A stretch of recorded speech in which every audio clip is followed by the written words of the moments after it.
गर्भसंस्कारमध्ये नेमकं करायचं काय? तर गर्भिणीचा आहार. दुसरी गोष्ट आहे विहार. विहारमध्ये सगळंच आलं. मग तुम्ही व्यायाम काय करताय? आणि तिसरं आहे गर्भसंवाद. आणि हे का करायला पाहिजे म्हणलं तर आपल्याकडे आयडियल एक्झाम्पल्स आहेत. म्हणजे जर छत्रपती शिवाजी महाराजांना आपण बघितलं तर जिजाऊंनी त्यांच्या प्रेग्नन्सीमध्ये जो काही विचार केला होता तो सगळा त्यांच्या बाळामध्ये ठासून भरलेला होता. आणि त्याचमुळं आपल्या महाराष्ट्राला राजे लाभले.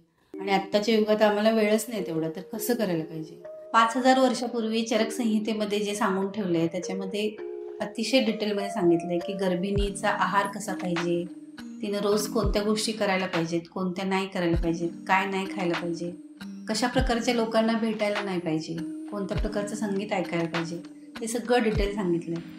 आत्ता सध्या त्याचं मॉडर्न व्हर्जन म्हणजेच गर्भसंस्कार असं आपण म्हणू शकतो. नमस्कार, मी वैद्य स्वाती यादव कल्याणी आयुर्वेद पुणे या चॅनलमध्ये आपलं स्वागत करते. आज आपण ज्या विषयावर बोलणार आहोत तो आहे गर्भसंस्कार. त्याच्या पूर्वीच्या विषयामध्ये आपण बघितलं की 3ऱ्या महिन्यापर्यंत आहार काय असला पाहिजे. तर नॉर्मली हा जो 9 महिन्याचा पिरियड आईला मिळाला आहे तो त्या बाळाचं जडणघडण व्यवस्थित करण्यासाठी मिळाला आहे. आपण एखादा मोबाईल घ्यायला गेलो तर त्याचे सगळे कॉन्फिगरेशन्स बघतो की त्याची मेमरी किती आहे, त्याचा कॅमेरा कसा आहे.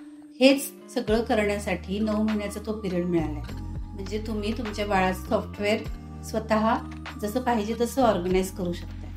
आणि ह्यासाठीचं जे काय ती आई करेल ते सगळं म्हणजे गर्भसंस्कार. तिचा 9 महिन्याची लाईफस्टाईल म्हणजे गर्भसंस्कार. बरेच लोक विचारतात की हे का करायला पाहिजे, याचा काय फायदा होतोय का, आणि आत्ताच्या युगात आम्हाला वेळच नाही तेवढं, तर कसं करायला पाहिजे? ॲक्च्युली गर्भसंस्कार हे फार काही वेगळी गोष्ट नाही. तुम्ही रोजच्या दिनचर्येतनं थोडासा वेळ त्यासाठी काढू शकताय. आणि हे का करायला पाहिजे म्हणलं तर आपल्याकडे आयडियल एक्झाम्पल्स आहेत. म्हणजे जर छत्रपती शिवाजी महाराजांना आपण बघितलं तर जिजाऊंनी त्यांच्या प्रेग्नन्सीमध्ये जो काही विचार केला होता तो सगळा त्यांच्या बाळामध्ये ठासून भरलेला होता. आणि त्याचमुळं आपल्या महाराष्ट्राला राजे लाभले. असंच आहे विवेकानंदांच्या बाबतीत.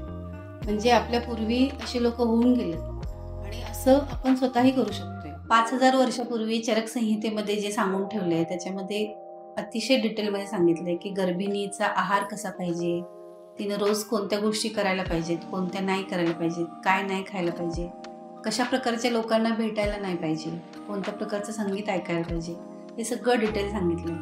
आत्ता सध्या त्याचं मॉडर्न व्हर्जन म्हणजेच गर्भसंस्कार असं आपण म्हणू शकतो.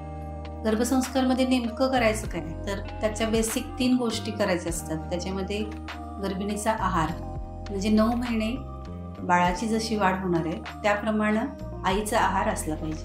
म्हणजे सुरुवातीच्या 3 महिन्यात तिला काही आहार पचतच नसतोय, अशावेळी दूधच जास्त प्रामुख्यानं वापरायचं सांगितलं. चरक संहितेमध्ये पूर्ण 9 महिने दुधाचा वापर वेगवेगळ्या गोष्टींबरोबर करायला सांगितलं आणि इतर सगळ्या गोष्टींचं त्याच्यामध्ये व्यवस्थित मार्गदर्शन केलं. दुसरी गोष्ट आहे विहार. विहारमध्ये सगळंच आलं. मग तुम्ही व्यायाम काय करताय, म्हणजे योगासनं किती करताय, मेडिटेशन काय करताय, वाचन कशाचं करताय, ह्या सगळ्याचा परिणाम त्या बाळावर होणार असतो. आणि तिसरं आहे गर्भसंवाद. म्हणजे तुम्ही बाळाशी पहिल्यापासून कनेक्ट आहे. तुमचं बाळाचं स्वतंत्र अस्तित्व जेव्हा ते जन्माला येईल तेव्हाच असते. त्याच्यापूर्वी बाळ हे त्या आईचाच एक पार्ट म्हणून जगत असते. आणि त्यामुळं आई जे काय ग्रहण करेल, म्हणजे खाण्याच्या स्वरूपात, विचारांच्या स्वरूपात, अगदी TV बघण्यापर्यंत जे ती बघेल त्या सगळ्याचा परिणाम त्या बाळावर होत असतो. म्हणजे बऱ्याचदा स्त्रियांना ते जाणवते की रडल्यानंतर बाळाचे ॲक्टिव्हिटीज वेगळ्या होतात, किंवा आपण खुश असल्यानंतर गाणं म्हणताना बाळ जास्त चांगलं रिस्पॉन्स करतो. हे जर आपल्याला माहिती आहे तर आपण एक प्रोटोकॉल ठरवून व्यवस्थित 9 महिन्याचं असं नियोजन करून त्या सगळ्या चांगल्या गोष्टी त्याच्यामध्ये इम्प्लिमेंट करू शकतोय, जेणेकरून बाळ जास्त हेल्दी आणि मनानं पण त्याची चांगली वाढ होईल, बुद्धीनं चांगली वाढ होईल, असं सगळं आपण अचीव करू शकतोय. गर्भसंस्कारमध्ये आपण बाळाला सगळ्या गोष्टी गर्भाशयात असतानाच सांगू शकतोय. म्हणजे आपल्या आसपासची जी माणसं आहेत त्यांची त्याला ओळख करून देणं, किंवा आपले जे सद्गुण आहेत म्हणजे दया, क्षमा, शांती याविषयी आपण बाळाला सांगू शकतोय. तेव्हाच जर आई वडील दोघं बाळाशी संवाद करत असतील तर ते बाळ तेवढं शांत जन्माला येते. म्हणजे नेक्स्ट टाइम जेव्हा ते रडेल तेव्हा त्याला तो आवाज माहीत असतोय की आपली आई आपल्याशी असं बोलत होती. किंवा बऱ्याचदा लोकांना असा अनुभव येतो की हे गाणं ऐकल्यानंतर माझं बाळ चांगलं झोपतंय, हे सगळं म्हणजे त्याला सगळं कळत असते आतमध्ये. 4थ्या महिन्यापासून बाळाला ऐकू येत असते बाहेरचे सगळे आवाज. त्यामुळं तिच्या आसपासचं वातावरण हे तेवढं हेल्दी असलं पाहिजे, जेणेकरून बाळाला त्याचा फायदा होईल. या हेडिंगखाली आयुर्वेदामध्ये सहज, गर्भज, जातज, आत्मज असे वेगवेगळे भाव सांगितले. त्या सगळ्यांचा परिणाम गर्भाशयावर आणि गर्भावर होत असतो. मी जेवढं वाचन करेल, मी जेवढं चांगलं संगीत ऐकेल, तेवढे त्याच्या चॉईसेस तशा होतील. मी जर सगळ्या चवींचा आहार घेतला तर माझं बाळ नक्कीच सगळ्या भाज्या व्यवस्थित खाईल आणि त्याच्यासाठी त्याला कोणताही विशेष प्रयत्न करायला लागणार नाही. म्हणजे थोडक्यात काय, आपल्याला जे जे काय अपेक्षित आहे ते सगळं आपण इमॅजिन करणं, त्याचं मॅनिफेस्टेशन करणं, त्याचं ॲफ्रिमेशन करणं, आत्ताच्या भाषेत जे फेमस आहे ते सगळं आपण बाळाच्या बाबतीत या 9 महिन्यामध्ये व्यवस्थितरित्या करू शकतो. आयुर्वेदामध्ये अजून बऱ्याच गोष्टी सांगितल्यात, म्हणजे कोणत्या कलरचे कपडे नाही घालायला पाहिजेत किंवा कोणत्या कलरचे कोणत्या प्रकारचे दागिने तुम्ही तेव्हा ग्रहण करू शकताय, कोणत्या महिन्यात मोती चालतोय, कोणत्या महिन्यात पोवळ्याचं तुम्ही हे करा.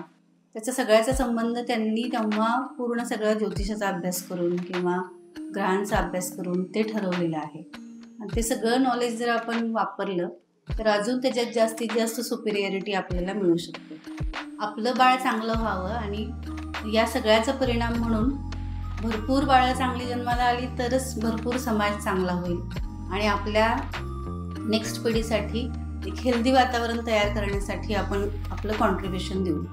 त्यामुळं ज्यांना पण अपेक्षा आहे, इच्छा आहे पेरेंट्स होण्याची, त्यांनी प्रेग्नन्सीच्या आधीपासूनच ह्या सगळ्या गोष्टींचा विचार करावा. त्याच्यामध्ये शरीरशुद्धी करून नंतर पूर्ण 9 महिने गर्भसंस्कार वगैरे गोष्टी करून अगदी बाळ जोपर्यंत दूध पिते त्या सगळ्या काळात जे काय आयुर्वेदाने सांगितलं आहे त्या सगळ्याचा जर तुम्हाला फायदा करून घेतला तर ते अतिशय चांगलं.